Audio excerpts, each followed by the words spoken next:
27 skyrius. Jaudinanti naktis. Jei įsmuktume į šliuožynę, kurį įvijai kyla medžio kamieno, atsidurtume viršuje pas mėnulveidį ir galėtume jam padėti, tarė Džo, graibydamas durelio. Kažin, kodėl mėnulveidis nepaspruko pro šliuožynę, spėliojo Betė. Jis mano, kad apačioje laukia būriai babaušio ir iškart jį sučiups, kai tik išlėks pro dureles, atsakė Džo. Bet man atrodo, jie nieko nežino apie šliuožynę. Jis surado dureles ir atidarė. Prilaikykit jas, kol įlipsiu, paprašė Betė, prilaikė dureles ir Džo ėmė lipti į viršų. Deja, lipti buvo neįmanoma. Džo niekaip negalėjo pasistumėti aukštyn. Kiek užsiropštęs, iškart nuslysdavo atgal. Siaubas, atsiduso Džo. Mes neužlipsim, aš visą laiką slystu žemyn. Leisk man, nekantravo Betė. Džo pasitraukė vidun, įsispraudė Betę, bet jai sekėsi negeriau kaip Džo. Šliuožynė buvo per daug stati, slidi ir lipti į viršų netiko. Panorėk, sušlamėjo medžiai. Betė pribėgo prie vieno, apkabino kamieną ir paspaudė prie jo kairę ausį. Įsiklausė. Pasiųsk voverę, šnibždėjo lapai. Pasiųsk voverę. Voveraitė, lipk tu, iškart pasakė Betė. Ar pajėgsi? Pajėgsiu, atsakė voveraitė. Mano kojas naguotos, bet to laipioti esu įpratusi.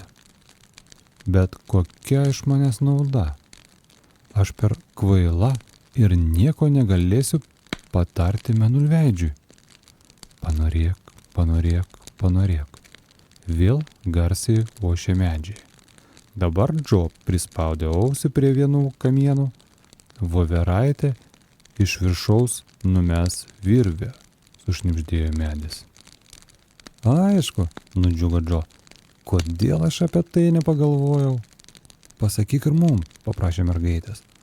Voveraitė turi užsiropšti šliuožynę į viršų ir paprašyti mėnulveidžio virvės, kuri nuleidžiama pagalvėliams surinkti, paaiškino Džo. Bet jis nuleis virvę ne tarp šakų, o pro šliuožynę. Mes įsikibsim į virvę ir jis užtrauk mus į viršų. Aha, iš tikrųjų, puikiai mintis, sutiko Betė. Perspėjo Džo, išgirdęs babaušių rėkalojimo medžio viršūnėje. Dar jie išgirs, ką mes sumanėm. Babaušiai leidžiasi žemyn, nusigandusi sušnabždėjo Franė. Aš girdžiu jų žingsnius, ką darysim? Įlipsim pro dureles ir tupėkim šliuožynės apačioje kaip pelės pašluota, sušnibždėjo Džo. Eik pirma, voveraitė. Ir kibiriokės į viršų. Supratai, ką daryt? Taip, atsakė voveraitė ir ėmė kilti šliuožynę, kabindamasi aštriais nagais kaip į medžio kamieną. Džo įstūmė vidun Betę, Franę, įsmuko pats ir laiku spėjo uždaryti dureles. Iš medžio išlipo 3 babaušiai ir pradėjo šniukštinėti aplink. Sakau, kad girdėjau kažką kalbant, spyrėsi vienas. Nieko jie nepadarys, jei neįleisim lipti į medį, nusijuokė kitas. Nemanau, kad girdėjai jų kalbas, turbūt tai kuždasi medžiai. Panorėk, iškart sušnarėjo medžiai. Juk sakiau, tarė babaušis. Visi 3 iššoko ant tolumų medžio šako, o vaikai apsikabina ir sukikeno. Kažin, ar voveraitė jau užlipo į viršų, tarė Džo. Sulig tai žodžiais šliuožynėje kažkas švelniai, kaip šilkas, sušlamėjo ir staiga palėtė jos. Gyvatė, suspigo Betė. Nekvailiok, čia virvė, kurią mums numetė voveraitė, tarė Džo, čiumdamas virvę. Į viršų kylam po vieną. Visų iš karto mėnulveidės nepakels.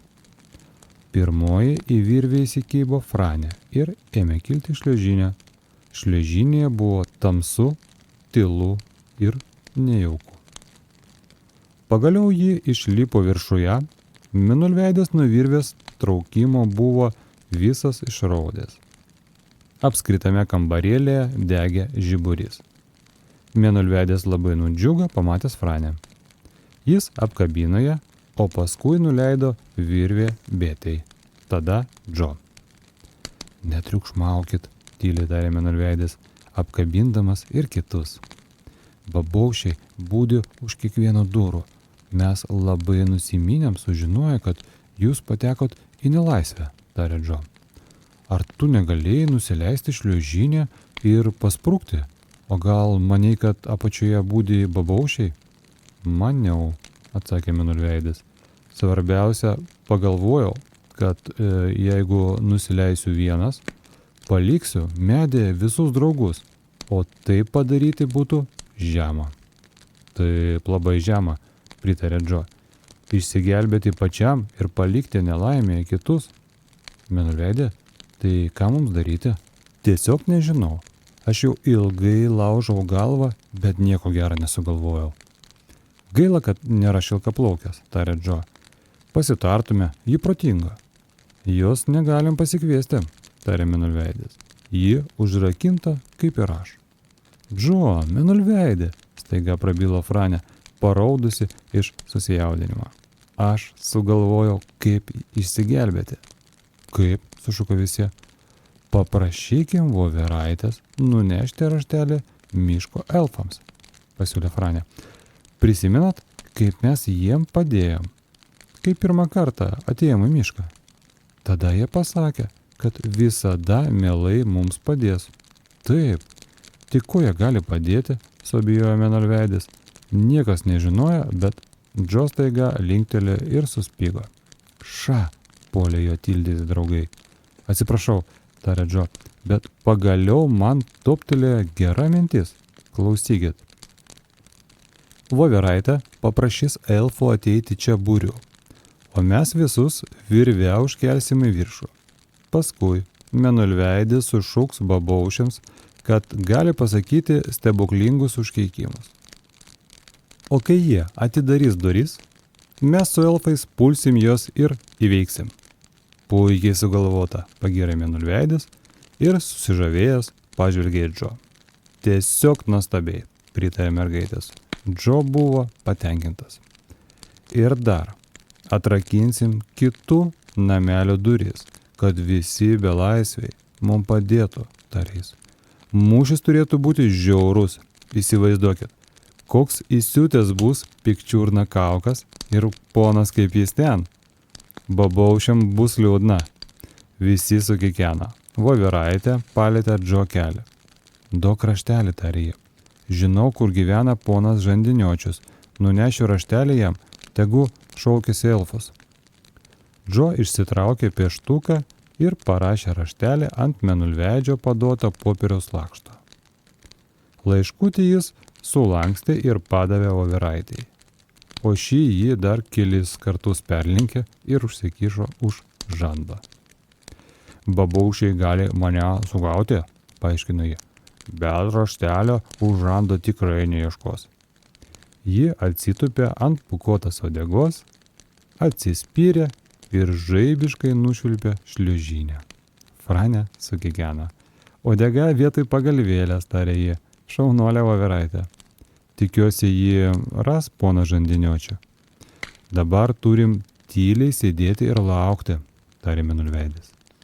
Būtų prastai, jei babaušiai atidarytų mano namelio duris ir pamatytų jūs. Iškart suprastų, kad kažką rezgam. Atnešėm užkandžių, kurių tau neteko paragauti šiandien, tarė Betė ir išvyniojo lauknešėlį. Čia sviestainiai, pyragaičiai ir tasiukai.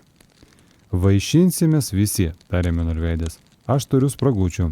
Visi tyliai susėdo ant lenktos Mėnulveidžio sofos, lovos ir krėslų.